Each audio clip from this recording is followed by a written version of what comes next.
Thank you for having me. And yes, a lot of news packed into a few short days. And yes, some of that news that you just mentioned seems to fade away a little bit.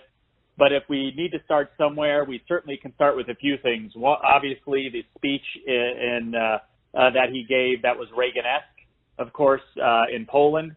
The comments that are being made from people like Charles Krauthammer and others calling it Reaganesque is nice to hear, especially with where they sat many months ago. What did you think about the speech? Were you taken by it as well, or have some of the same feelings?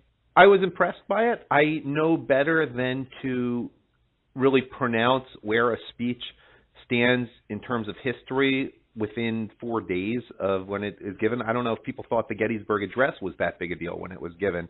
Let's wait and see. And it relates to what I said during the presidential debates, for example. I often said to myself, remember in the first debate, people were talking about how important things were. And I said, it's going to be interesting to see what history remembers from the debates. And like, for example, one year, it was, even though Bush-Quayle won, it was the Lloyd Bentsen moment, John Kennedy. And this year it turned out to be because you'd be in jail.